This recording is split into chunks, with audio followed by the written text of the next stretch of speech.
road, and then they go back down to being that nice person, and it just is a Hmm. vicious cycle. Hmm. So. Hmm. Yes, yes. Beth, let's just go into your story.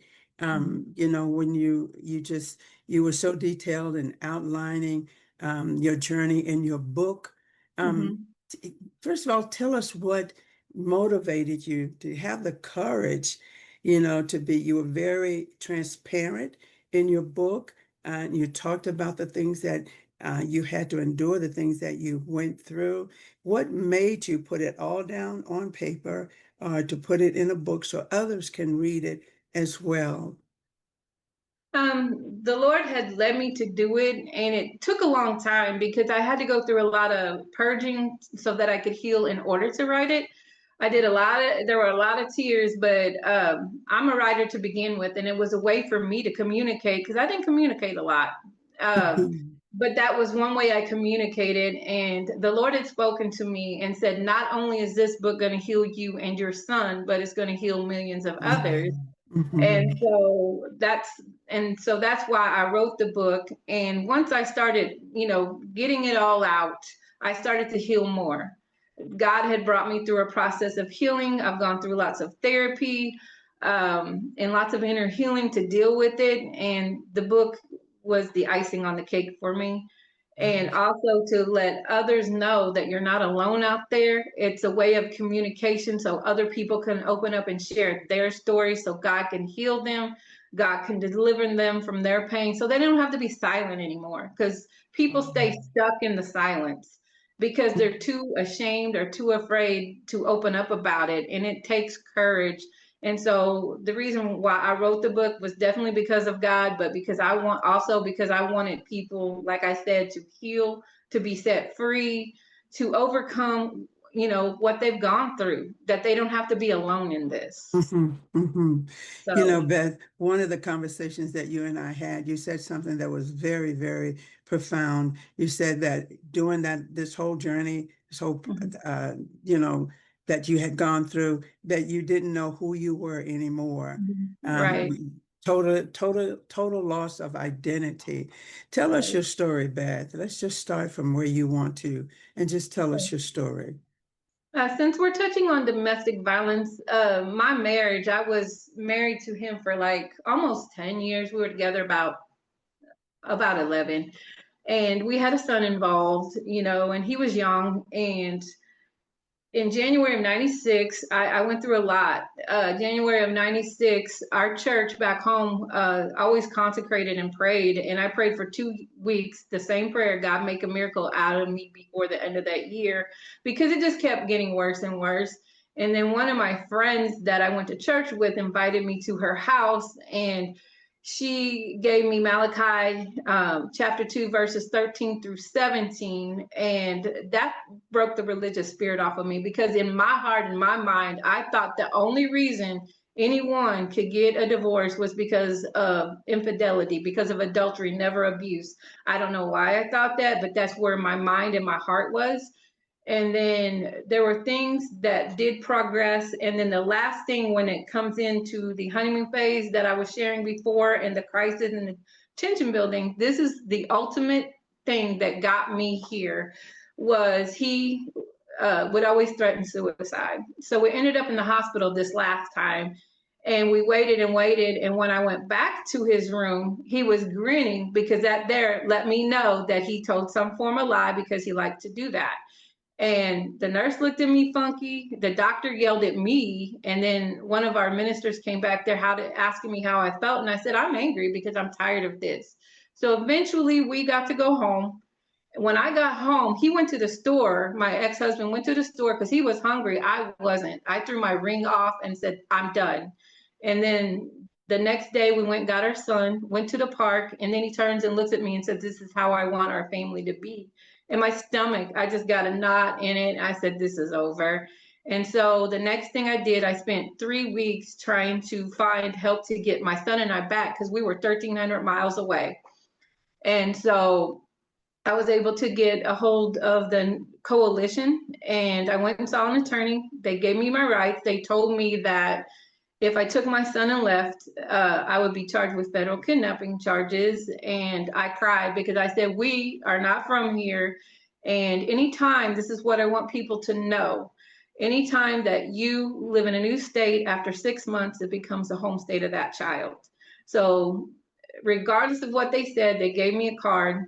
And then I recall, and that was the night before I actually left. I didn't know I was leaving the next day. I had no idea because the very person I called in the beginning was afraid to help me. They were afraid he was going to burn their house down, things like that.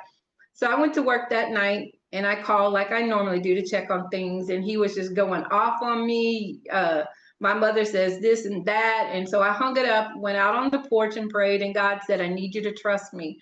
So the next day I go home. He's got me up against the wall screaming at me and all these things. My son's in another room and he's crying. And I don't know how I did it, but I got away. And he threatened to get an expert against me because I had not done anything to him. And so I talked him into going to work. Once he did, I called that individual. He said, you guys are leaving today. And he also said to me that don't keep your son from your husband. I had to ignore that. And I knew in that moment to keep quiet during the day. And I was preparing things, getting us ready. And we left on a bus and came back to about a woman's shelter for 3 months and then back to where we were, to our hometown. And we have been successful ever since we left. But it wasn't Yes. over then. It wasn't over then because even after that, he tried to get custody of my son. I had a warrant out for my arrest. They threatened me that they were going to put me in a women's prison and take my son from me. So I had to go back to that state, do child custody. I won, had to go twice in one summer, but I won my case. I got to keep my son. He just had to visit his dad. And so that went on for about 10 years of that, but I raised my son on my own. And he tried to withhold money, wouldn't give me money for my son. In 2 years, he only gave me maybe $75. And, women go, that's what I'm talking about when it comes to financial situations and domestic violence, they will withhold. But, and I went back, they stayed the warrant. I had an attorney with the coalition to represent me. Then I had to reestablish in my hometown 6 months, and then I was able to get my divorce and just move on from there. It sounds like even after, coming out of that, coming out of that situation, can we just kind of go back a little bit, Beth? Sure. Share with us, how did this whole relationship begin? How did you meet him? How was that?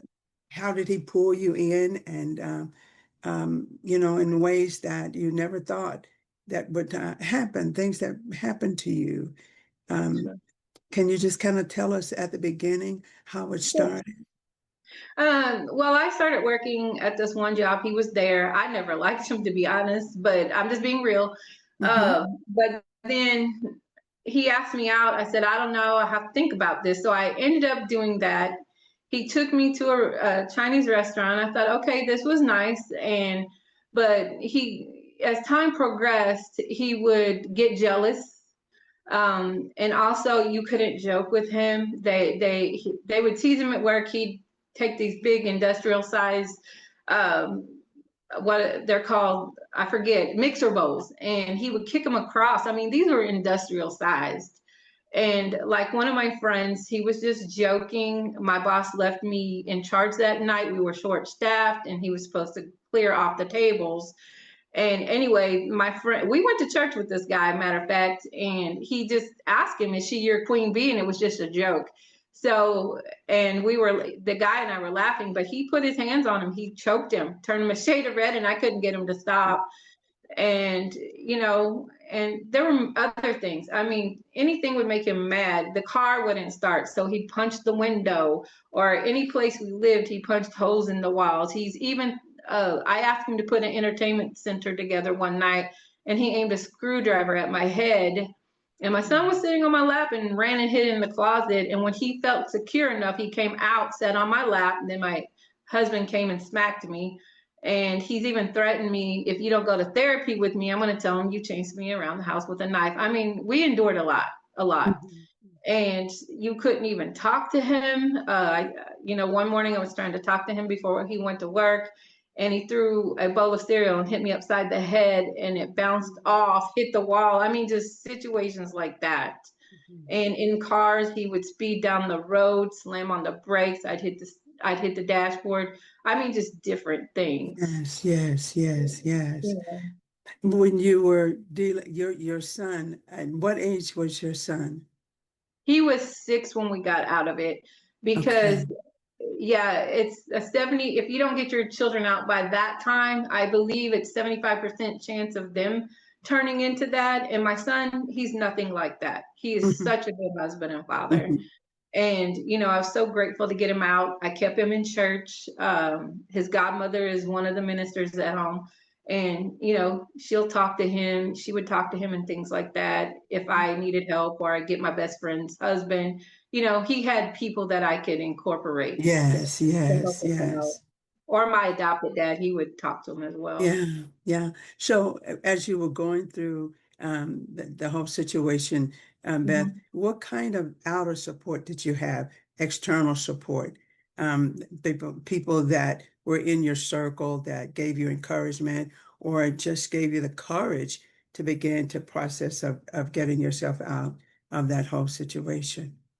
I had friends, even my adopted dad, he said it's time for you to come home. When I was Hmm. living out of state, he said it's time for you to come home when all of this was going on. And another thing with that, my ex would always say that there's a code on the phone, you couldn't call long distance. Mm-hmm.